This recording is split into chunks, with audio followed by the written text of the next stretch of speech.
Beredar sebuah video detik-detik sebuah mobil angkot menghimpit seorang bocah yang sedang bermain di teras. Hal itu diketahui dalam unggahan Instagram @lensa_berita_Jakarta pada Senin 18 Juli 2022. Dalam keterangan unggahan, diketahui angkot merah yang sedang terparkir itu berada di pertokoan di daerah Cikarang Utara. Nampak ada dua bocah yang sedang asyik bermain di sekitar angkot merah tersebut. Diketahui, kedua bocah itu masing-masing berusia 11 tahun dan 6 tahun. Salah seorang bocah sedang bermain di dalam angkot dan bocah lainnya bermain di luar angkot. Pada video, terlihat seorang bocah pun mencoba mendorong angkot itu sekuat tenaga.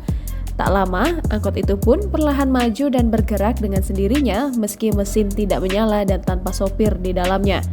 Karena panik, bocah tersebut mencoba menghentikan laju angkot tersebut. Namun naas, tubuh bocah itu justru terhimpit di antara mobil angkot dan sebuah mobil pribadi yang tengah berhenti di lokasi tersebut.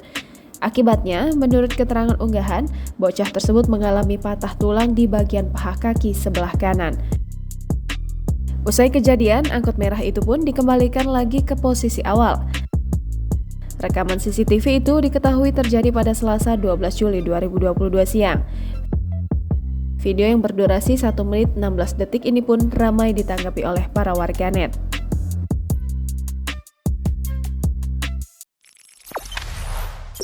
Jangan lupa subscribe, share, komen, dan like ya!